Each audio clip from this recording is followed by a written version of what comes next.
Hello and welcome back to the Cinema Wave podcast. It is I, Vinny Albano. I am joined with Mark Jacobino. How's it going, Vinny? It is going excellent. It's going excellent. We're going to be talking about one of my favorite shows of all time, Arcane. I mean, it ended and I'm have a lot of thoughts, as does Mark here. I do. And I was sick last week, so now we're covering our Act 2 and Act 3 in this one video. So it's going to be a lot, but let's dive right into it.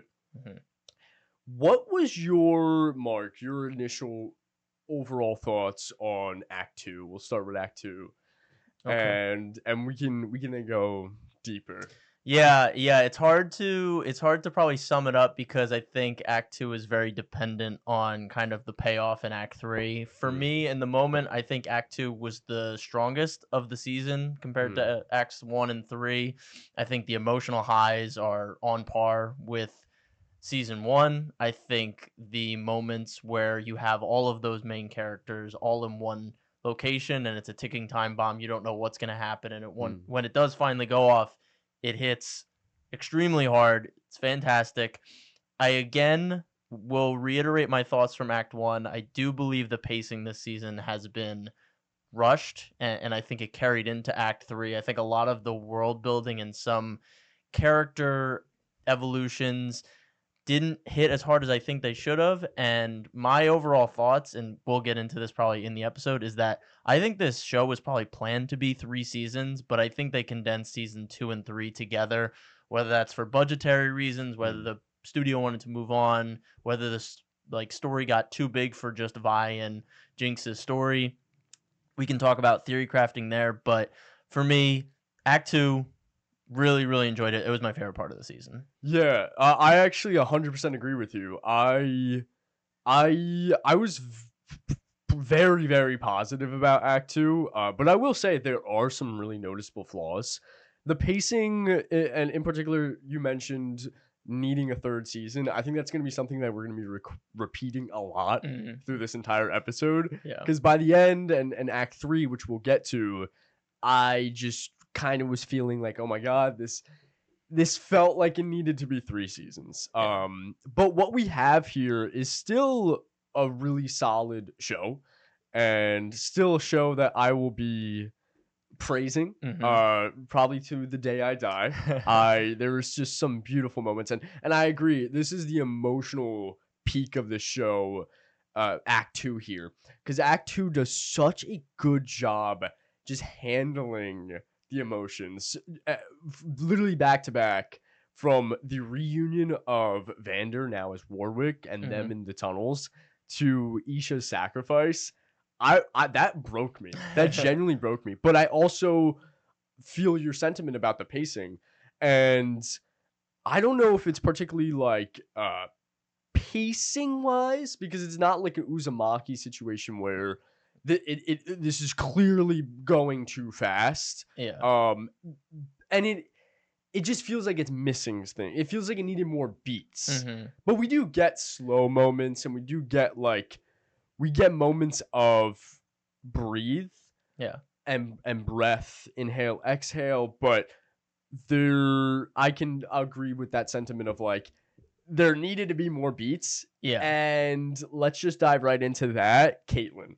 Right. Yeah, right. So Caitlyn, we had high hopes for her character. She's going down this evil path. She becomes an evil dictator by the end of the third arc, or the third episode. Well, we think she's going to become an evil dictator. Yeah. And there's a time skip. Yeah. But we never see it. We never see her do it. I think this kind of speaks to a lot of the montages that we get throughout this season that are stylistically gorgeous, and I appreciate the lack of just spewing exposition, but I also think that some of these montages take away some moments that might be powerful and make later decisions more important. I think, doesn't this Act 2 starts with that montage of the police kind of paint the town blue, right? Exactly, which is really cool.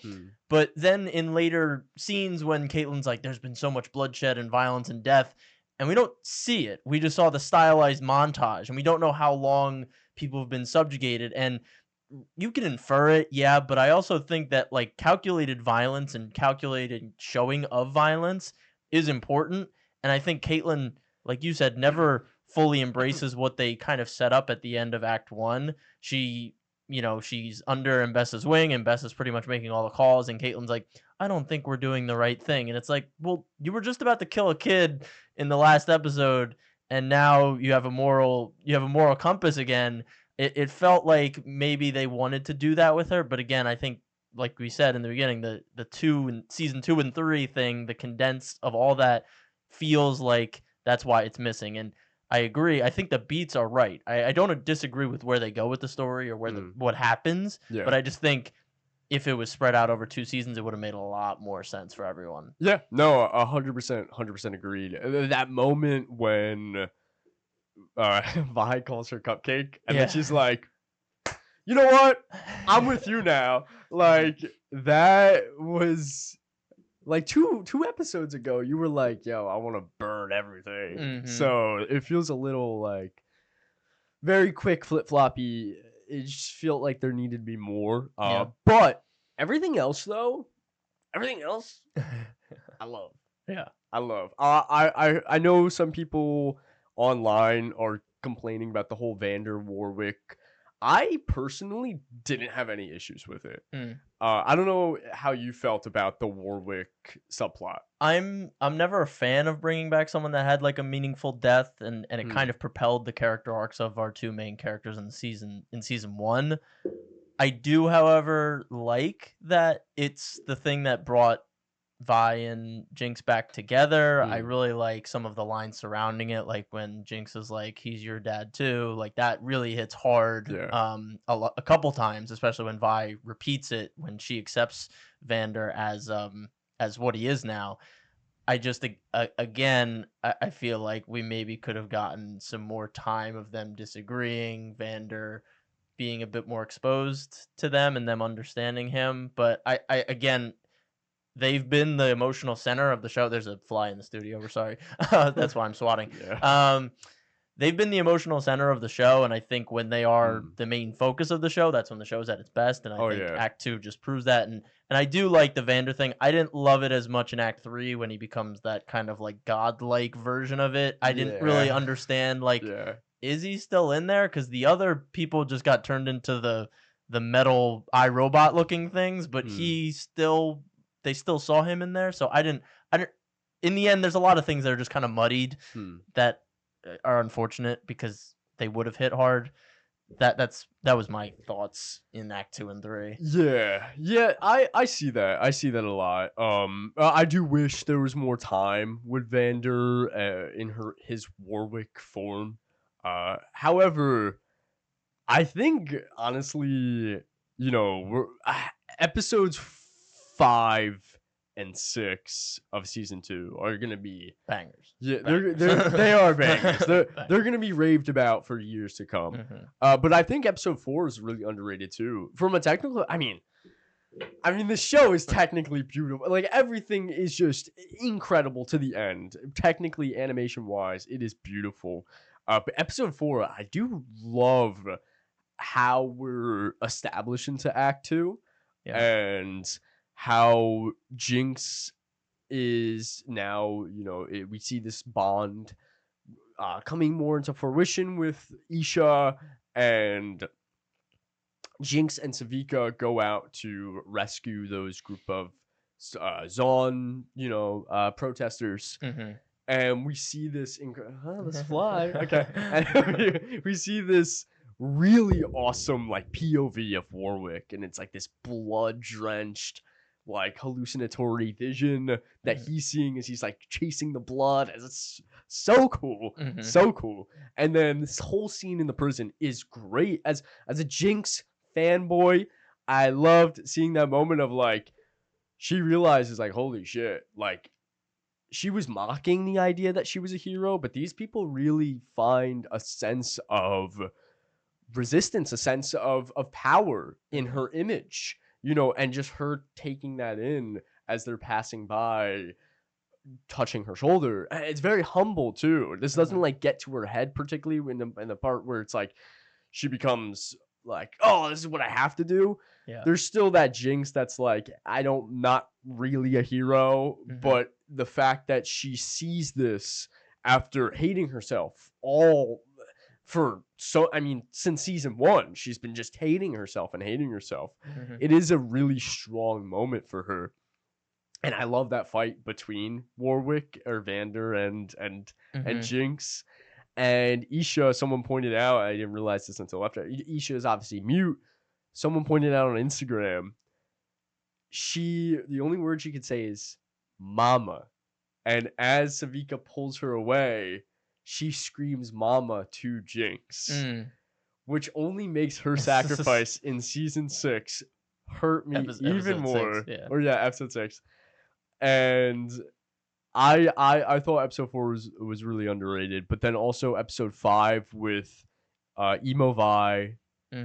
Yeah, the boxing ring. Yeah. I really liked how they established Jinx back in the season, and in episode 4, like right away you're kind of back with her, and you always like Jinx, but you do feel that there is something changed in her right away, and I think they did a great job of just establishing that. The scene where has that Messiah-like figure to her, where everyone's walking by her and touching her, I don't think this came to fruition, but I actually had the theory in the moment that it didn't happen, or like no one was in the prison. She didn't save anyone in the prison, because I feel like I remember she had that little tick and those like flashes of like the colors before she left for that. And so I thought in her mind she had kind of created this scenario. She did go to the prison and everything, but there was a part of me that didn't think she actually freed anyone, because when Warwick does the whole slaughtering, you only see the prison guards dead. Like, you don't see people. You don't see where the prisoners that she released went. And we never really see how they could have escaped if the one train car coming in was destroyed by Warwick, and all the guards are dead, but none of the prisoners are dead. I actually thought that scene was more saying Jinx is still unstable up there, and that her mind kind of created this scene. I don't think that comes to fruition because of Act 3, but in the moment I was like, that would be a pretty cool theory if that came to fruition, but it did not. So for sure. I just talked about something that didn't even happen, but it was my theory at the time. I also on episode 5, it's the cover photo on IMDb, which is probably one of the coolest shots of all time. Is this? Yeah, that went hard. This is so. I mean, so many screen grabs from the show. I mean, pretty much every screen grab from the show could just be a wallpaper. It's so beautiful and so striking to see.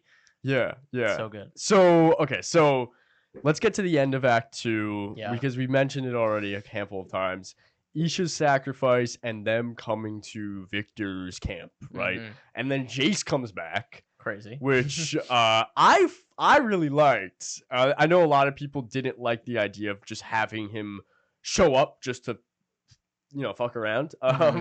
But I liked it because I knew it was going to be answered in Act 3. And, like, you are already given as an audience, in my opinion, I think as an audience, we're already given enough information to be like, yeah, he saw some shit that deserves some reckoning. Exactly. So he slaughters Salo. Yeah. And as he's this, whacked out state, he kills Viktor, shows up with the hammer, and then everything goes crazy.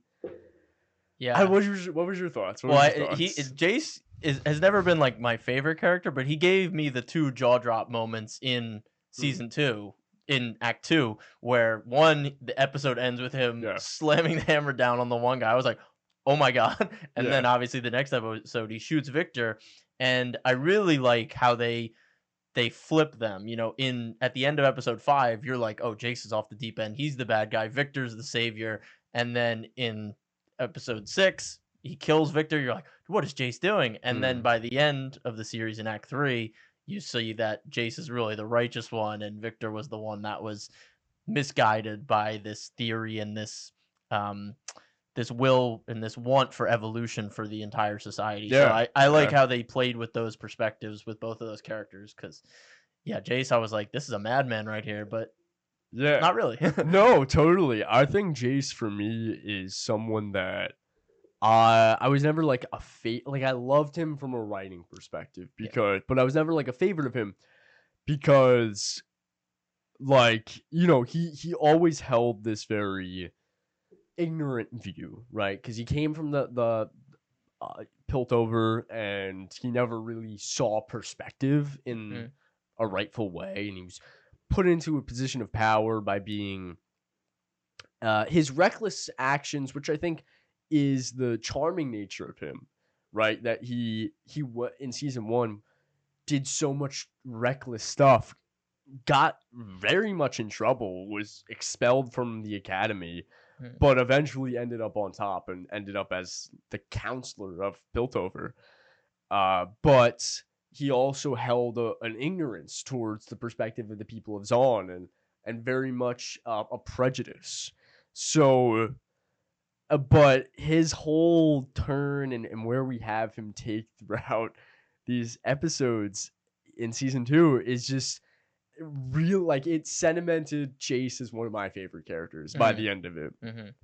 And before we move on to Act 3, because we're really we're scratching for the song that plays during Isha's sacrifice is beautiful. I believe it's sung in Mandarin, and it is such a beautiful sequence as we have like these almost like crayon-esque animated 2D scenes masked within the 3D reality and the chaos that's going on.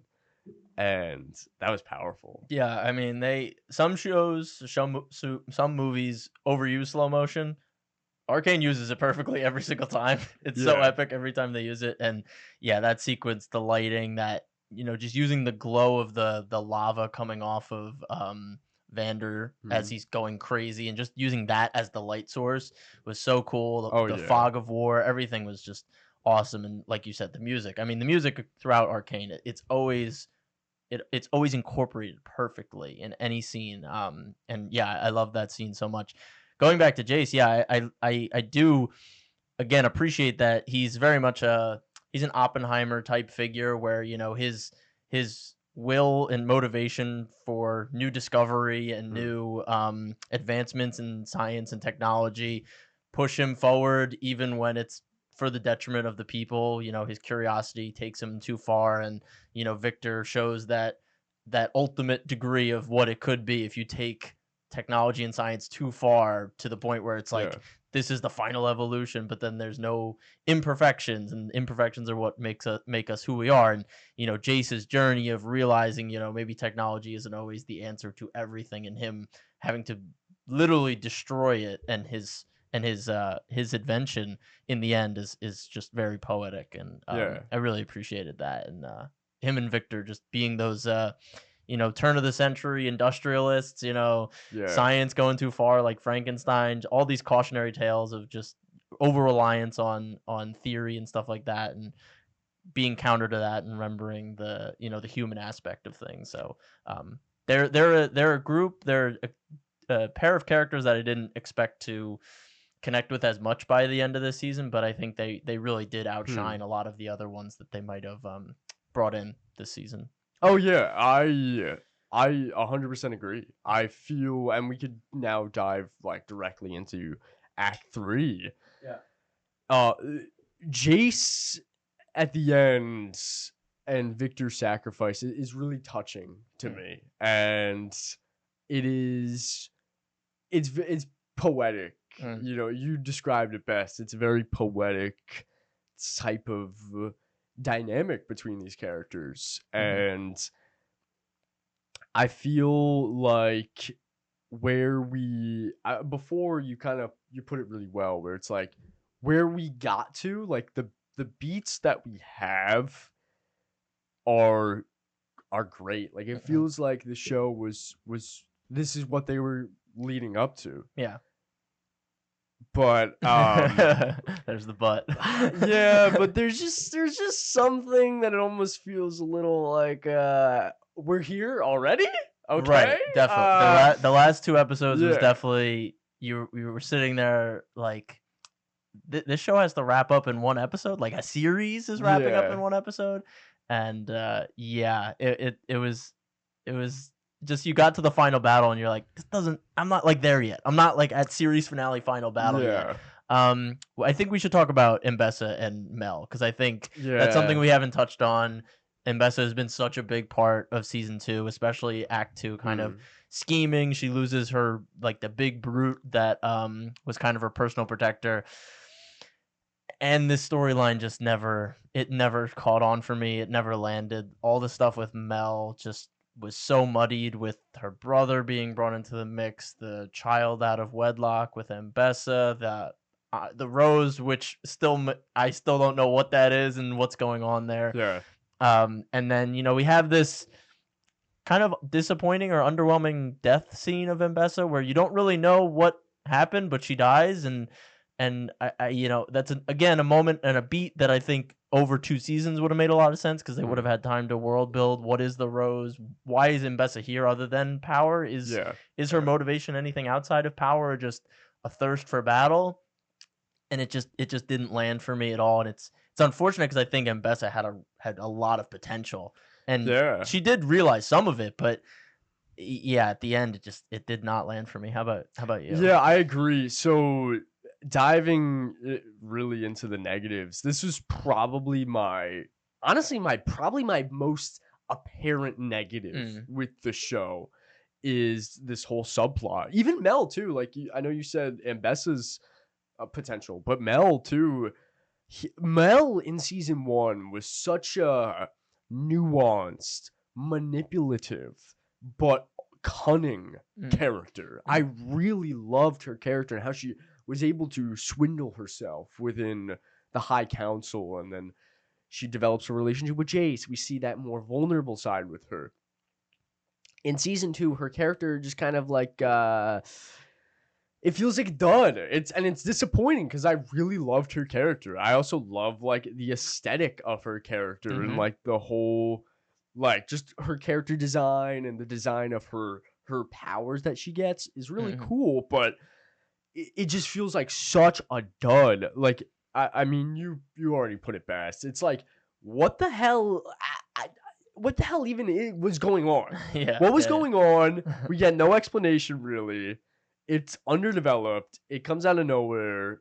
It feels like there needed to be more. And what frustrates me with this is that I would have rather them traded this whole subplot out for something else. I would have rather them trade this whole subplot with, I don't know, seeing more of Jinx and Vi or something, or never a bad idea to put them on the screen more. Like, I mean, that's another issue I have with the season 2, and now I'm gonna get a little bit into the ranty tangenty part. But I'm trying to. I'll save the bulk of it for later. But we're spent so much time on something that just in the end feels like there's not enough time for. And it just it duds it out, and it muddies Mbessa's, for the Black Rose subplot, for whatever that subplot was, for it to be so directly connected with Mbessa's character. It muddies her whole motivation, like you mentioned too. Like, was she here strictly for power? Also, like, it muddies the motivation for, okay, she wants an army she wants to use Viktor's army potential, like, crazy iRobot, blah, blah, blah, blah, blah, right? But does she not realize that Viktor is also trying to attempt his own thing? Was she like expecting to like come out of like, sorry, my sinuses. Was she expecting like come out of left field, like right when Viktor was about to achieve his glorious evolution, and be like, hey man, I actually just tricked you. I wanted your goons, and not you. I don't think they do a good job of aligning Viktor and Mbessa's ambitions together. I don't think they do a good job of doing that. And then they have the scientist, I forget his name, but he's also, he puts Singed? He puts Mbessa on this path because she recruits him, and she is like, you work for me now. But then in the next scene, he's giving a tour to Caitlyn of his lab, but it seemed like Mbessa was trying to do this under his nose, and Caitlyn was like, I'll put you in the dungeon. And then in the next scene, they're all working together. And I mean, you can say, oh, Mbessa wants power, she wants eternal life, but that never really seemed like her motivation in the start. So it in the end, when you have a final battle where you don't fully understand the motivations of all the battling factions, that's a problem. Yeah. And it's not good for Yeah. stakes and for your investment in what's going on screen. Yeah. And that, honestly, that subplot, the biggest, just, it felt like a shove-in for, like, League of Legends, like, lore, like, players that are I like... think that's a good point. I think I Yeah. think there's a lot of characters in this that were done that was the reason they were in it. Like the lizard guy that was a cop, the other like big brute guy that Vi and him have like that drunk meeting that one night. Yeah, Loris. Yeah, it feels like him, the other one, and then I don't know if the girl cop that ends up Maddie? sleeping with sleeping Yeah, with yeah. Caitlyn. I don't know if she's a character or not. I thought she was actually like solid, but I think the other two, and like you said, the Rose, it feels like they just needed to have this quota, like we need to put in some deep Easter eggs for League of Legends players or lore lovers, and Yeah. we're just gonna put it in the show.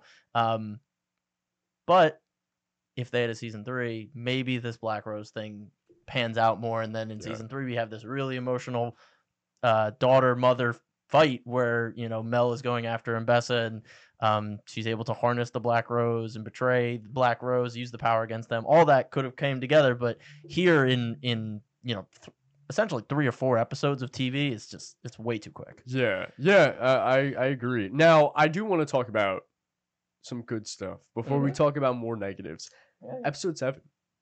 Episode 7 Episode is that was Echo when, and Jace. Yeah, so they're transported to two sides of the same coin, right? They're in an alternate future.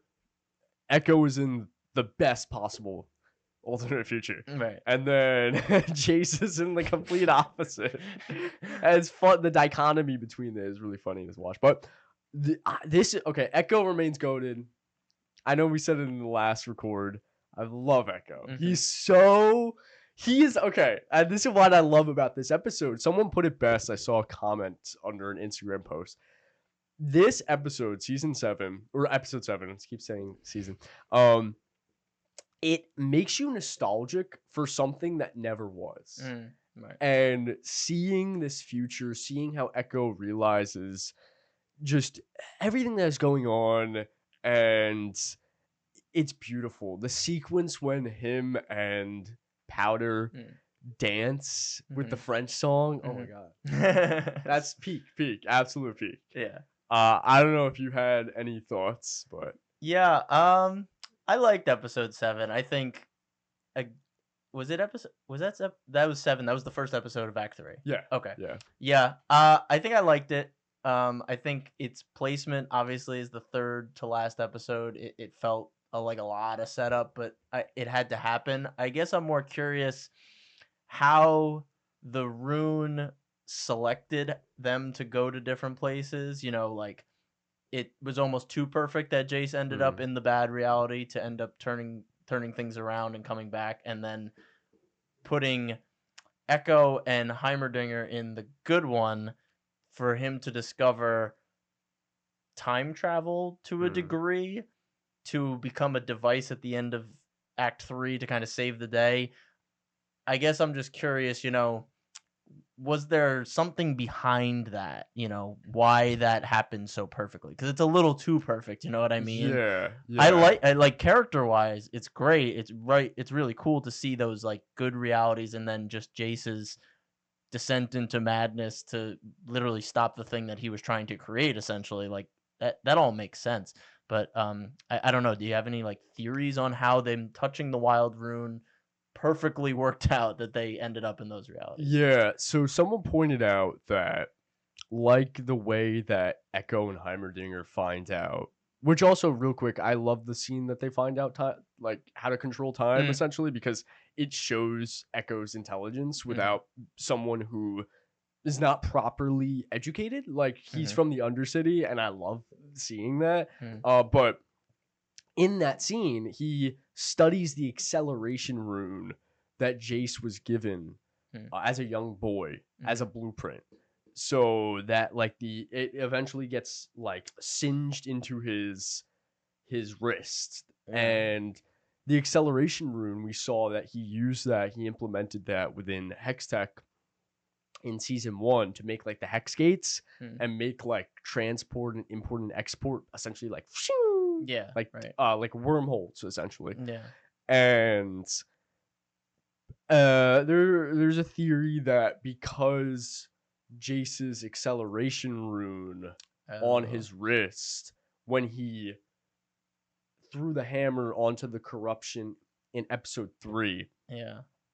the way the acceleration rune works as we seen it prior in the series is that it almost like messes with time. You can warp to places really quick. Yeah. In doing so, that resulted in time travel. It takes him forward. Yeah. Okay, and then the other two got a different forward. Yeah. A much nicer forward. Yeah. Okay. Yeah. That makes sense. I will say, from a, I mean, again, technically wise, it's so beautiful. Like the scene where they dance, but also the whole world that Jace is in is crazy, but it's so cool. It is so cool. And it's so scary. Like the mannequins are like moving slightly when he Yeah. walks by, and he doesn't know if he's being watched or not. And then they're like perched on the wall watching him. Yeah. It's very unsettling, and I like that. It almost reminds me of I Am Legend. Have you seen that? Yep, Yeah. yep. And one of my favorite shots is when he finally reaches the top of Piltover and he sees his himself. And there's that shot of like through the hollowed head. His eye. Yeah. Yeah. Yep. I was like, this is a Vinny shot. Vinny's gonna like this shot. Yeah, I appreciate that. So cool. But what I really love about episode 7, going back to Echo, is Echo has been called the boy savior. Right, he's called that in the game, but Jinx calls him that in episode 7 of last season when they fight on the bridge, and she goes, the boy savior to save the day. Right, I adore his character. It touches at my heartstrings because he had the perfect reality. He got everything he wanted in the future. He could have stayed there for all he wanted. He could have stayed there. He could have lived the perfect life that he always wanted. But he knows that's not him. Yeah. So he messes with the time travel to go back and try to save a dying world. And it's not guaranteed that he will save that dying world. So that, and living up to the name, the boy savior, that was like, that had me like this. I was like, yo, that's my guy. Yeah. He had that sense of duty to the people of the Undercity to like save them, even if they don't know that he's saving them. It's cool. It's cool. And for him to also, I mean, jumping to episode 9, he was like, because of him, Jace and Viktor, Jace wouldn't have saved or basically did the thing with Viktor and human instrumentality where they came together. Exactly. Some cosmic thing. Exactly. There's no other way of explaining it, but we'll leave it at that. But yeah, I mean, he threw the I think it was called the Z chamber or something. League of Legends people online are referring to the device that he made. But like, he was the catalyst for saving the day. So yeah, I love Echo. Episode 8 though. That was what was that episode? Oh, yeah. What goes on there? We see Jinx again. Kate and Vi have sex in the prison cell. Talk about like pacing and rush. Like, we're gonna do this in this dirty prison cell that your sister was just like tortured in. Let's do this right now. I'm like, can we move this somewhere else? You had the other cop in the nice bed chamber. Now, Vi, you get dirty dungeon floor. Yeah, what gets to me with that scene is that 2 seconds before that, Jinx was like, I'm gone and I'm gonna kill myself. Yeah. And then Vi's like upset. But then the second she sees Kate, she's like, all right, you know what? This is love making time. I've been waiting too long for this. I'm doing this right now. Screw my sister. Yeah, that is crazy. I didn't even think about it that way. Yeah. And what's funny too is that Kate's like, I've been seeing someone. And she's like, I don't care. Yeah. No. Which honestly, I'm happy for them. That's good. I'm glad for them. You know, I'm glad she can move on from that. Yeah. But Jinx though is as my favorite. I love the shot with the braids untangled, and it's just this wave of hair that is just piles and piles long. And we see, I originally thought, she's going to go on a murder spree after Isha's death. But this makes more sense because she already wanted to essentially take her life, and she had no real purpose of living. Isha was giving her that purpose of living, so she resorts back to it once Isha's gone. Right. And I think Echo and her have a great moment as she's essentially attempting to take her life. Is attempting to take her life, and Echo keeps rewinding time. Did you have anything to comment on that, or? I really like the internal monologue she has with Silco, and he's looking through the bars, and he's like, the only way to break the cycle is to take yourself out of it, or to walk away from the cycle. And a lot of people could take that as more of like a uplifting thing, like don't embrace violence, step away, go Vinland Saga, go Thorfinn, like get out of violence. Jinx takes it the complete opposite way. It says, I'm literally going to remove myself from the situation by killing herself. I really didn't know what was going to happen. I didn't know what it meant. Like you said, it could have meant she goes off the deep end, starts blowing everything up. But she reverts back to wanting to kill herself. I'm curious what makes her change her mind. What Echo says to her in that moment to really grip her to the point where in episode 9 she's the savior of the day. She shows up and takes everyone out. And then in the end, I don't want to skip ahead too far, but in the end she does kind of do it. She does, and it is to save Vi, but she does kind of give up. Yeah. And the show gives it as like a poetic ending. But okay, all right. Wait, hold on. You keep talking because I don't want to cut you off. No, I was just gonna say I don't know how I feel about the ending and giving Jinx her dying, her wish to die. You know what I mean? Like she does that to save Vi, but at the same time I was like, what message does that send? But I want to hear what you think. That was something I'm still like thinking about, and maybe you can kind of part the seas for me here. Yeah. I mean, we can move on right to episode 9. There's not a lot to talk about episode 8. I mean, I do love everything with Jinx in that, like we said, her struggling with finding a purpose to live, and it's really touching. Yeah. Watching her journey and following her up until this point. And she burns the chair, right? She burns Silco's chair and the bar. Like she kind of gets rid of both dads, like both memories of her dad. Yeah, okay. I just wanted to make sure that was cool too. Yeah. And episode 9, you were jumping ahead to episode 8 too. There was the Black Rose stuff. We already talked about that. There's nothing to talk about. But so episode 9, she's not dead. All right, here we go. She's not dead. No, is that because of the ship at the end or something? Yeah, so she's not dead because so we see right before the explosion goes off, we see the shimmer because she how she has super speed. She does. Yeah. And every time she does super speed, we see the streak of purple that comes from her eyes. So we see the streak of purple. And then escape off frame before the explosion goes off.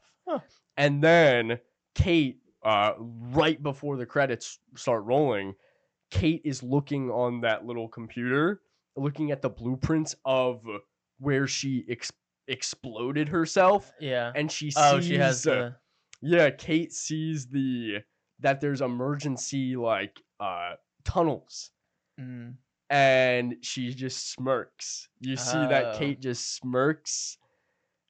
And in that moment, she realizes, Jinx left. She escaped through the tunnels. And this is what I really love about Jinx's goodbye. Although I'm not a fan of the story beats that led up to it, I am a fan of Jinx's goodbye because we have that moment for Silco where Silco's like, all right, walk away. She misinterprets that first, at least the inner monologue of Silco. Obviously, he's not there unless he is. Unless it's like maybe Star Wars. I'm not sure. Yeah. I don't think he'd earn that, but yeah. Yeah. But she misinterprets that. But in this, she does walk away in a way that's like she knows that if she's in Vi's life, the relationship is it's just never gonna work. So she sets herself up essentially for death and walks away on the airship, right? The last shot's the airship. So we get the shimmer. We get the shimmer before the explosion. So it means that she out of there. Then we get Kate. And that's like the whole thing with Kate, essentially for me, 100% confirms that Jinx is alive because this is animation. This is not like, it's not real life. Animators had to purposely go in and do a little like that's why every micro expression in this show is important, is because someone purposely did every mic. So the fact that she's looking at where Jinx set off the explosion, there's the focus on the tunnels, her smile. Yeah. She has the piece of the bomb, like the monkey bomb thing she has. Yeah. And then the last shot being the airship that in episode 1 of season 1, Powder goes, "Oh, I'm gonna ride on one of those things one day," and then it ends with the title card in her own graffiti font. The end. So I'm like, "Yo, that's my girl Jinx. We stay winning. She's not dead. It might be copium, but hey." I don't like that. You don't like that? I personally don't. I don't like the idea that she would knowingly trick her sister to think she's dead when they were on a path to healing and a path to understanding each other, especially because in the end, you know, Jinx does say, "I'm always here for you, sis," and you know, when they're back to back and then she drops and all that. For me, you know, I don't think you would abandon someone at that point. And again, this is the series finale, so you know, yeah, in the future they can meet up, but it's not. It's insinuated by this that she wouldn't do that, and that she feels that she's a burden on Vi's life, which at one point definitely, but it's not like Vi was doing any better without her in her life either. She was beating up people in an underground, drinking herself half to death. So for me, that you know, it's cool. I appreciate the thought and the Easter egg there, but I don't love it from a character perspective. And if Caitlyn knows, does Caitlyn not tell Vi willingly? Does she? Is there going to be a day where she reveals that to her? We don't know, because this is a series finale. So yeah, for me, I don't love that, but I'm glad you do. Yeah. No, I understand. You know, I get you. That is valid. I do get that.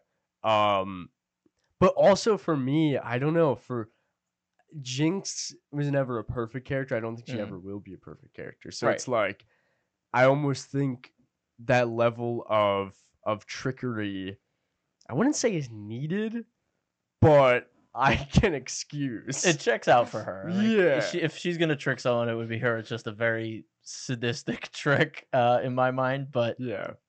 Now it's the question of like, I guess it's up to her interpretation. Does Kate, right? We cut right after Kate finds that information. She comes out of her little study room. She sits down with Vi. Does that mean right after the story ends, does Kate tell her? I'm not sure. Right. So because Vi's singing the song that her mom used to sing in that moment, or humming it, so that would be like a time. But yeah, I don't know. It just feels like if that happened, Vi would be off the deep end again, and she would be so upset, and she would obviously want to go find Jinx. This bug is in my business. So that I don't know. For me, that's where I'm at.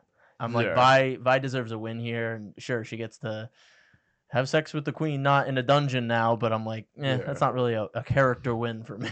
Yeah, so that could actually transition into another, and I think, honestly, I really only have 2 more big negatives. Is that, I mean, we've been talking about the placement of story beats and how it almost has this exponential growth as we're heading towards the end. It's like, whoa, we're going way too fast. We go way too fast towards the end. So that leads me into the other thing of Vi's character throughout the season. I love Vi. She's a badass, but she didn't land a single punch this entire season. Things happened to her. She didn't do things. Yep, exactly. Yeah. Yeah. Exactly. She felt like what's the phrase? Like I forget the phrase name you say in storytelling, but essentially a character not within her own story or something like that. Oh, okay. I was gonna say like wallpaper window dressing, like for Arcane. Like she's just there. But yeah, I know what you mean. Like it's her story. Well, she is like a big focus. I mean, throughout season 1, she's the main focus. Oh yeah. And she felt like not an active player within her own story. So agreed. And it just amplifies with towards the end. I adore the spectacle of the action. I mean, going back to Echo, I'm gonna keep glazing him, but the scene during the whole action sequence where Echo is going through the hoverboard like shoo shoo, rewinds time, and then he clocks it as he's getting like held back. He clocks it back all the way to create an explosion for him to then throw the anomaly at. Like, the action was awesome. However, we have Vi, we're following Vi, and then Warwick shows up, which I also agree with your point earlier. It's like the whole metallic Warwick didn't work for me, and the fact that she like is in the heat of battle very awkwardly did not. That whole emotional beat where she's mourning Viktor again and begins to like cuddle him whilst on a falling platform. Yeah. That just didn't work for me. It felt very forced. Yeah. One of those like contrived things like, the platform is gonna fall. Oh, how are they gonna get everyone off the platform? Someone's gotta sacrifice himself. Yeah, no. Yeah. And that whole emotional beat just doesn't work, unfortunately, which is such a shame. It's like, fine. Like, I wanted to see more from her. Yeah. But, you know, something I do appreciate, which I guess, I know there's been complaints of like, why hasn't Isha's death been brought up again? Right. Yeah.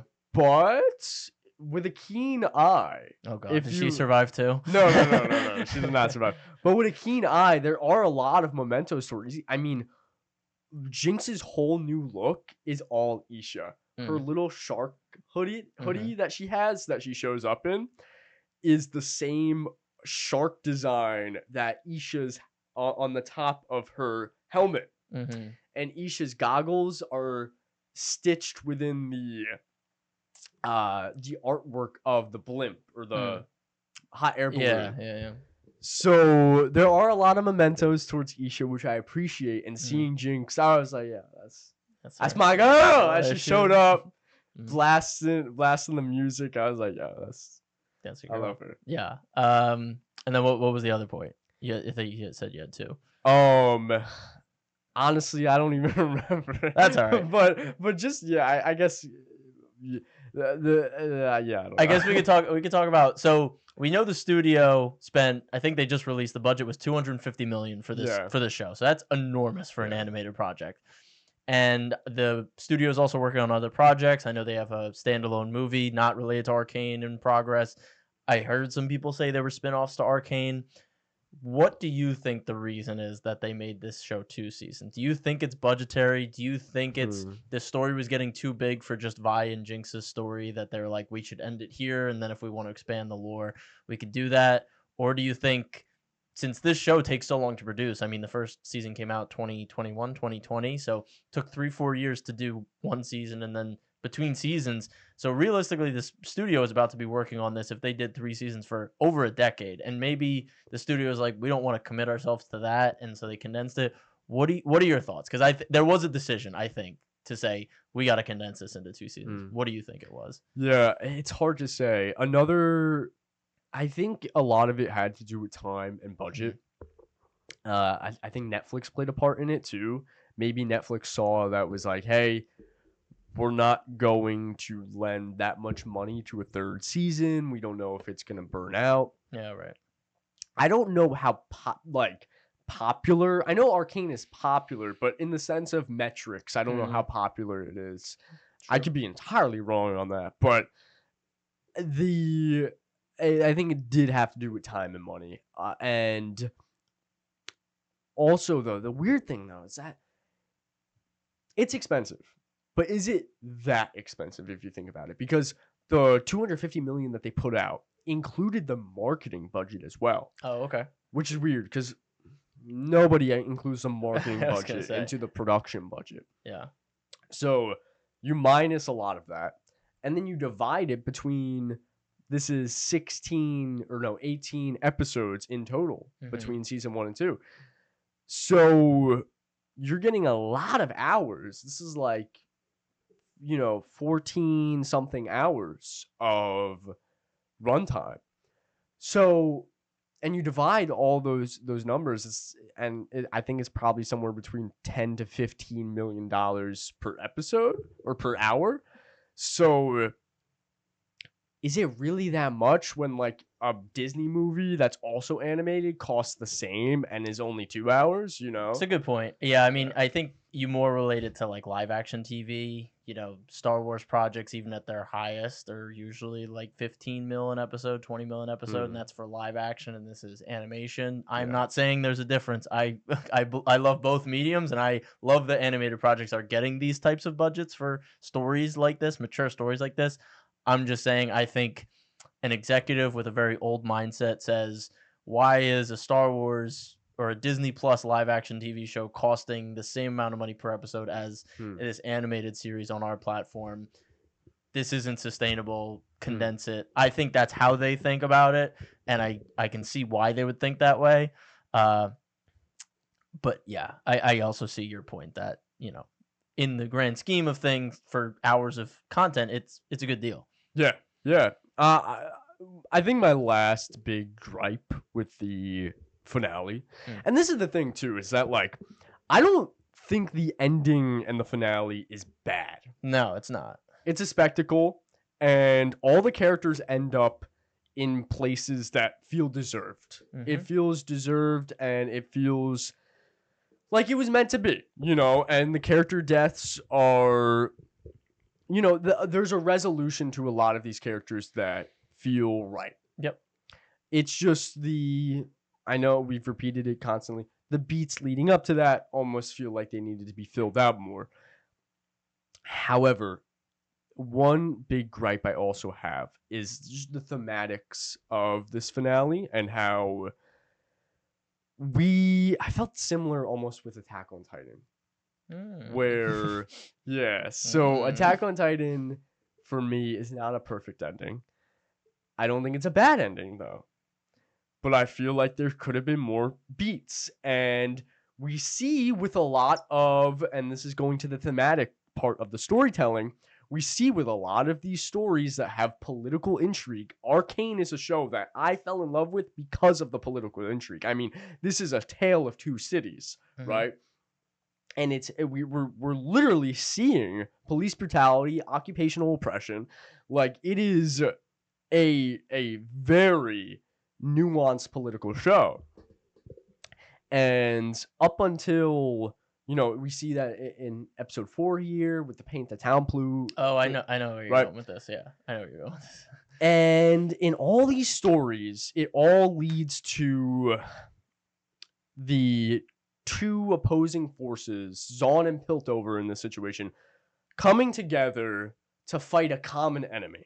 Right, we saw it in Attack on Titan. We see it in a bunch of other pieces of media that are similar. Yeah, you have two opposing forces. They come together. They fight this big, bold, cosmic entity that's bigger than even just their quote unquote feeble matters on the ground. Right. But in the end, their coming together feels completely glossed over, and it feels like the entire oppression that we bared witness to is just kind of like, well, they're good now. Right. I guess because of the war, now Savika has a chair at the council. So now I guess this underrepresented nation of Zaun is now getting representation now. But it just still feels too easy. for me. It still feels too glossed over. Yeah, no, I mean, I remember thinking when they had the scene with the council, we have to come together to defeat this common enemy. I remembered seeing the underground there, and I was like, why? First of all, why would they ever accept an invitation to this? Why would they ever believe that they would agree and to not arrest them all right there? Because all we've seen is them being arrested, being tortured, being put in prison. Why would they accept an invite? We don't see that. They walk out so people can say, oh, they walked out, they didn't accept it. But then they show up later, again, with no buildup as to why they would change their minds. It's not like the invading force was coming in from the underground. It came from Viktor's camp, the robots, but Mbessa's all came from the ocean or like out in the skies. So the Undercity would not know that, oh, now's the time we need to go help out our topside friends. So I totally agree that just felt rushed right through. Yeah. All right. Yeah, I think that's it for me. Yeah, we can do some scores for. Are we doing? So we can do a score for season 2, and then we can do a show wide score. Yeah, does that work? We could do that. Yeah. Okay. To you. So, season 2 was still a banger. It's still a banger. Mm-hmm. Like, I'm not gonna let the flaws. I that's a problem. Is that when I'm so passionate about something like this, I tend to hyperfixate on the flaws. But the journey has been second to none. Yeah. I mean, episodes 1 through 3 are great. Act 2, despite some stuff with Caitlyn's character, is great. The emotional peak of the entire series, in my opinion. Act 3, episode 7's awesome. The Jinx stuff, in my opinion, I love. The Viktor, Jace, awesome. Viktor's character design also so fucking cool. Yeah, so cool. Echo again, my boy Silco. We're not gonna talk about Mel. We're not gonna talk about Ambessa. We're not gonna talk about Vi being kind of in the whole Warwick situation. That's okay, whatever. But I'm going to give this season 2 an 8. Okay. Yeah, like a solid 8. Solid 8. It's not going any higher. It's not going. There's a chance that it might dwindle on a 7, but an 8. I like that. Yeah, I was going to say 7.5 for me. Could be a 7 on the right day. I still think it delivers the Arcane things. Really cool action, really stylized. Musical integration. The character moments with characters that they develop are still hitting hard, but yeah, the world building and a lot of stories just fell flat for me, unfortunately. So I'll give it a 7.5, and then that'll probably bring my whole series total to like an 8. I think I gave season 1 like an 8.5, so I'd say Arcane as a series 8. Love what it's done for animation. Love that it's put mature animation on the map for a Western audience. Anime's obviously been doing it for international and now Western audiences, but I think Arcane spoke to a lot of people because it's in English, it's direct, people are used to this 3D art style, so I appreciate what it's doing. I want more projects like Arcane. It's a seminal art animated project of all time. Like, it is a turning point. I think it's very much in the same vein as like Spider-Verse for animated TV in the Western part of the world. So for influence, huge, but I'll go 8 as a total for the series. Yeah. All right. Yeah. I'm giving it a 9 for me. Season 1 for me, like I love season 1. I mean, that was another thing. I mean, just to quickly cover, like the last episode almost felt like too many action beats. Where in season 1, the season 1 finale, in my opinion, is perfect. Yeah. I much prefer the deeper, more psychological, character-based finale of season 1 than I do to like an Avengers Endgame type. Right. I mean, I think it's cool, but I almost feel like I appreciate the spectacle of action. I can't specify that enough, but I almost wish for more grounded stuff. Always comes down to character. Yeah. And so if they built it out over more seasons, it might have felt like really good, just like season 1. But, yeah. So for me, season 1, 10, season 2, 8. So that goes for a good 9. Makes sense. Yeah. Cool. Yeah. This has been fun. Yeah. All right. That was us rambling for and very passionately talking about Arcane for a very long time. But it has been I, Vinny Albano, from the Cinewave podcast. And I've been Mark Jacobino. If you like our animation, talks, we have plenty. We're talking about Don, we're talking about anime, we're talking about movies, on the whole platform, all the live action stuff that is releasing. You can check out that. We got a lot of great people. We got Mikey talking about Wicked. We got Darian talking about Penguin. You guys talked about Penguin, so definitely subscribe and check all that stuff out as well. Yeah, and you can check out even more content from us from our Instagrams and our other social medias down below. Yeah, and I guess this is goodbye. Goodbye. We'll see you later. This is the culture.